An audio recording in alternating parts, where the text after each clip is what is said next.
நம்முடைய ஆண்டவரும் இரட்சகரும் கர்த்தருமாகிய இயேசு கிறிஸ்துவின் நாமத்தினாலே இந்த காலை வேளையில உங்களுக்கு வாழ்த்துதலையும் வணக்கத்தையும் ஸ்தோத்திரங்களையும் கூறிக்கொள்கின்றேன். உன் கண்களை ஏறெடுத்து பார் என்று இந்த வருடத்திலே நாம் தியானித்து வருகிறோம். இந்த நாளிலே மோசேயை குறித்த ஒரு விஷயத்தை நாம் அறிந்து கொள்ள இருக்கின்றோம். ஆடு மேய்த்து கொண்டிருந்த மோசே எரிகிற முட்செடியை ஏறிட்டு பார்த்து அந்த முட்செடி அண்டையிலே கிட்டிச் சேர்ந்தான் என்று நாம் இந்த நாளிலே தியானிக்கின்றோம். இந்த காட்சியை குறித்து யாத்ராகமம் 3ஆம் அதிகாரத்திலே அழகாக வர்ணிக்கப்பட்டிருக்கின்றது. இது ஒரு ஆதி கால ஒரு சரித்திர சம்பவமாக இருக்கிறது. மோசே ஏறக்குறைய 120 வயது வரையிலும் வாழ்ந்தார் என்று பைபிள் நமக்கு அழகாக எடுத்து சொல்லுகிறது. அவன் 120வது வயதிலே கண் ஒளி மங்காதவனாகவும் கால்பலம் குன்றாதவனாகவும் மலையெல்லாம் ஏறக்கூடிய ஆற்றல் உடையவனாகவும் இருந்தான் என்று பார்க்கிறோம். ஏறக்குறைய மோசேக்கு 40 வயதாகும் பொழுது அவன் எகிப்திலே வளர்ந்த அவனுடைய வளர்ச்சி, அவனுடைய அடுத்த ஆட்சிக்கு வரக்கூடிய அவனுக்கு இருந்த வாய்ப்புகள் எல்லாம் மங்கி போய் அவன் எகிப்தை விட்டு ஓடி மீதியான் தேசத்திலே அவன் போய் சேருகிறான். அந்த மீதியான் தேசத்து வனாந்தர பகுதியிலே போய் சேருகிறான். அங்கே ஒரு பெண்ணை கல்யாணம் செய்து கொண்டு அவங்க வீட்டினுடைய ஆடுகளை மேய்த்து கொண்டிருக்கிறான். ஏறக்குறைய 80 வயது வரையிலும், 41 வயதிலிருந்து 80 வயது வரையிலும் அவன் மாமனாருடைய ஆடுகளை மேய்த்து அவன் வாழ்கின்றவனாய் இருக்கிறார். மோசேக்கு ஒரு மனைவியும் 2 பிள்ளைகளும் இருந்திருக்கிறார்கள். அந்த பிள்ளைகள் வளர்ந்திருக்கின்றார்கள். 80வது வயதிலே அவன் ஆடு மேய்த்து கொண்டிருக்கின்ற பொழுது ஒரு தடவை அவன் தேவனுடைய பர்வதம் நோக்கி ஆடுகளை மேய்த்து கொண்டே வந்தான். நாம் எந்த ஒரு வேலைகளை செய்தாலும் தேவனுடைய பர்வதம் நோக்கி நாம் போகின்றவர்களாய் இருக்க வேண்டும். தேவனுடைய பர்வதம் என்பது ஆண்டவர் நமக்கு சுட்டி காட்டி இருக்கின்ற ஜெப ஒழுங்கு முறைகளாகும். ஜெபம் என்பது தேவனுடைய ஆலயம், தேவனுடைய பர்வதம் என்று பைபிள் நமக்கு சொல்லுகிறது. பரலோகத்திலே தேவனுடைய பர்வதம் இருக்கிறது. இந்த பூமியிலே தேவனுடைய ஆலயம் இருப்பது அது தேவனுடைய பர்வதமாக இருக்கிறது. நாம எந்த வேலைகள் செய்தாலும், எப்படிப்பட்ட பணிகளை செய்கிறவர்களாய் இருந்தாலும், தேவ பர்வதமாகிய கர்த்தருடைய ஆலயத்தில் நாம் அதற்கு நேராக போவது, அதற்கு நேராய் நாம் செயல்படுவது மிகவும் அவசியமான ஒன்றாக இருக்கிறது. அப்படி இவன் தேவ பர்வதமாகிய ஓரேப்புல அவன் அந்த பகுதியிலே வந்து ஆடுகளை மேய்த்து கொண்டிருக்கும் பொழுது மோசேக்கு ஒரு காட்சி வருகிறது. கண்ணு முன்னாடி ஒரு நிகழ்வு நடக்கிறது. அது நல்ல வெயில் நிறைந்த ஒரு இடம், வனாந்தரமான பகுதி. ஒரு நெருப்பு பட்டு எரியும் பொழுது எல்லா மரம் செடி கொடிகளும் எரிந்து போகும். தூரமாய் ஒரு காட்சி தெரிகின்றது. என்னவெனில் ஒரு பெரிய முட்செடி நிற்கின்றது. அந்த முட்செடி திடீரென்று அது எரிந்து ரொம்ப சுடர்விட்டு எரிந்து கொண்டிருக்கிறது. அது வழக்கமான காட்சி. மோசே மலைகளிலே இந்த காட்சி அடிக்கடி பார்ப்பதுண்டு. ஆனால் இந்த காட்சி அவன் பார்த்த பொழுது அவனுக்கு சற்று வித்தியாசம் உண்டாயிடுச்சு. இப்படித்தான் தேவன் பர்வதம் நோக்கி நாம் கடந்து போகும் பொழுது தேவன் தம்முடைய காட்சிகளை நமக்கு காண்பிக்கின்றார். தேவனுடைய தரிசனங்களை நமக்கு காண்பிக்கின்றார். ஆண்டவருடைய காட்சிகளையும் தரிசனங்களையும் நாம் வாங்க வேண்டும் என்றால் கர்த்தருடைய சமூகத்திலே சென்று தேவ பர்வதத்திலே சென்று ஜெபிக்கிறவர்களாய், தேவ பர்வதத்திலே நிற்கிறவர்களாய், தேவ பர்வதத்திலே நிற்கும் திராணி உள்ளவர்களாய் நாம் காணப்பட வேண்டும். கர்த்தருடைய பர்வதத்திலே யார் ஏறுவான்? கர்த்தருடைய கூடாரத்திலே யார் பிரவேசிப்பான்? கைகளில் சுத்தமுள்ளவனும் இருதயத்தில் மாசில்லாதவனுமாயிருந்து தன் ஆத்துமாவை மாயைக்கு ஒப்பு கொடாமலும் கபடாய் ஆணையிடாமலும் இருக்கிறவனே என்று சங்கீதத்திலே நாம் வாசிக்கின்றோம். அப்படி இந்த மோசே அந்த தேவ பர்வதத்துக்கு வந்ததுனாலே அங்கே ஒரு காட்சியை காண்கின்றான். ஒரு பெரிய முட்செடி நன்றாக எரிகின்றது, சுடர்விட்டு எரிகின்றது. பரவாயில்ல, அது வழக்கமா நடக்கிற காட்சி.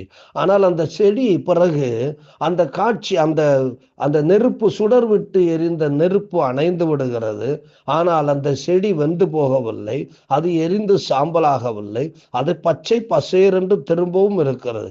எப்படி அந்த நெருப்பு பிடித்து எரிவதற்கு முன்னாடி அந்த செடி பச்சை பசேரென்று இருந்ததோ அதே மாதிரி இந்த முட்செடி இப்பொழுது எரிந்த பிற்பாடும் கூட பச்சை பசேர் என்றிருக்கிறது. அப்பொழுதுதான் இவன் அதை உற்று பார்த்தான்.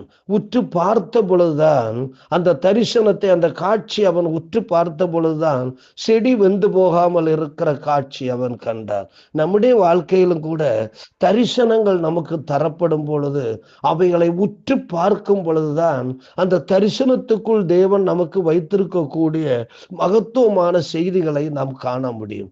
அதே மாதிரி கர்த்தருடைய வசனங்களை நாம் உற்று பார்க்கும் பொழுதுதான் அந்த வசனத்திலே தேவன் வைத்திருக்கிற மகத்துவங்களை நாம் அறிய முடியும். அந்த வசனங்களை உற்று பார்த்து அறியும் பொழுதுதான் அந்த வசனங்களிலே வைத்திருக்கிற அதிசயங்களையும் அற்புதங்களையும் காணப்படும். அது மட்டுமல்ல, ஆண்டவருடைய வாக்கியங்களை உற்று பார்த்து அறிகிற எந்த ஒரு மனிதனும் கர்த்தருடைய சமூகத்துக்கு நேராய் அவன் போவான் என்பதை மறந்து போகக்கூடாது. இங்கே நாம் இந்த காட்சியை பார்க்கிறோம். அதை உற்று பார்த்த பொழுது அந்த செடி வந்து போகவில்லை என்று அறிந்து ஆச்சரியப்பட்டு அதிசயப்பட்டு, எப்படி ஒரு வசனத்தை நாம் தியானிக்கும் பொழுது அந்த வசனத்தை உற்று பார்த்து அதில் இருக்கிற மகத்துவங்களை கண்டு நாம் ஆச்சரியப்படுகிறோமோ, அதிசயப்படுகிறோமோ, அதே மாதிரி மோசேயும் அந்த காட்சியில் அந்த செடி வந்து போகாம இருக்கிற அந்த காட்சியை கண்டு உற்று பார்த்து அதிசயத்து பிரமித்து அந்த செடி அண்டையிலேயே போகிறான்.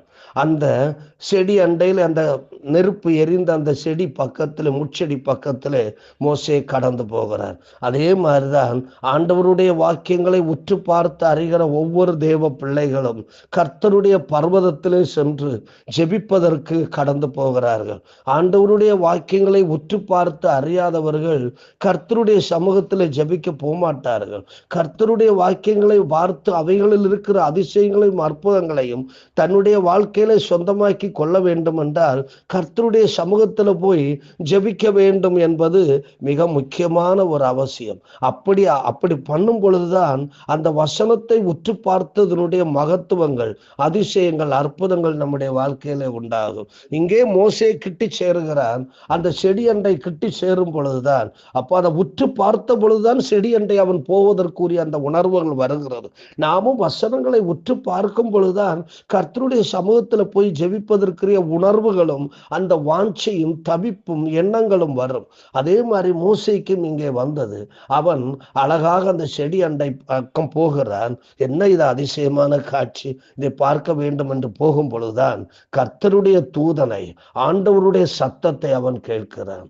ஆண்டவருடைய சத்தத்தை கேட்டு இது ஆண்டவருடைய வெளிப்படுதல், ஆண்டவருடைய வெளிப்பாடு என்பதை அறிந்து அவன் ஆண்டவருடைய சத்தத்துக்கு தன்னை ஒப்பு கொடுக்கிறார். அன்பான தேவனுடைய பிள்ளைகளே, கர்த்தருடைய வசனத்தை உற்று பார்க்க உங்களுக்கு ஆர்வம் இருக்குமானால், அதை உற்று பார்த்து அதனுடைய மகத்துவங்களை நீங்கள் அறிவீர்கள் என்றால், கர்த்தருடைய சமூகத்தில் சென்று ஆண்டவரை நோக்கி நீங்கள் செபிக்கும் பொழுது தேவன் உங்களோடு பேசுவார். தேவன் உங்களோடு இடைபடுவார். தேவன் உங்களுக்கு வாக்குகளை கொடுப்பார். மோசேக்கு தேவன் அந்த வாக்குகளை கொடுத்தார். ஆடு மேய்த்து கொண்டிருந்த மோசே அவன் மனிதர்களை மேய்ப்பதற்காக புறப்பட்டு சென்றான். இன்றைக்கும் பைபிளிலே மோசே ஒரு சாதாரண உலகத்து மனிதர்கள் மத்தியில மோசே மிக முக்கியமான ஒரு இடத்தை அவன் பெற்றிருக்கின்றார். இஸ்ராயேல் மக்களுக்கு மோசே ஒரு முக்கியமான மனிதனாய் இருக்கிறார். ஆண்டவருடைய பிரமாணங்களை எல்லாம் தேவனிடத்தில் சென்று பெற்றுக்கொண்டு வந்து கொடுத்தவன் இந்த மோசேயாயிருக்கிறார். அன்று அந்த தரிசனத்தை, அந்த முட்செடி அவன் உற்று பார்க்க தவறி இருந்திருப்பான் என்றால் நிச்சயம் அந்த தரிசனத்திலே ஆண்டவர் வெளிப்பட்ட வெளிப்படுதலை அவன் கண்டிருக்க மாட்டார்.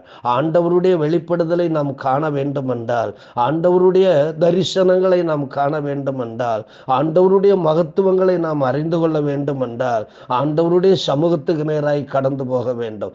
வசனத்தை எவ்வளவுதான் வாசித்து நாம் ஜெபித்தாலும், ஆண்டவருடைய வசனங்களை வாசித்து ஆண்டவருடைய சமூகத்துக்கு கடந்து போய் ஜெபிக்கும் பொழுதுதான் தேவனுடைய வல்லமையும் பராக்கிரமும் மகத்துவங்களும் வெளிப்படும்.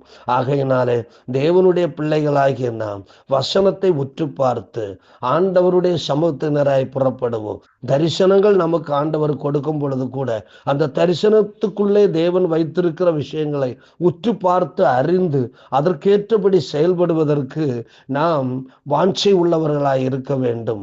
அதற்குரிய ஆவியின் வரங்கள் உடையவர்களாய் நாம் காணப்பட வேண்டும். அன்பு நிறைந்த ஆண்டவரே, இந்த கால வேளையில உம்மை நன்றியோடு ஸ்தோத்திரிக்கிறோம். மோசே அந்த காட்சியை உற்று பார்க்க தவறி இருந்தால் ஆண்டவரே அவன் அந்த இடத்துக்கு போயிருக்க மாட்டான். தேவனுடைய சத்தத்தை கேட்டிருக்க மாட்டான். தேவனுடைய தரிசனத்தை கண்டிருக்க மாட்டான். தேவனுடைய வாக்குகளை பெற்றிருக்க முடியாது. தேவனுடைய கட்டளைகளையும் பிரமாணங்களை பெற்றிருக்க முடியாது.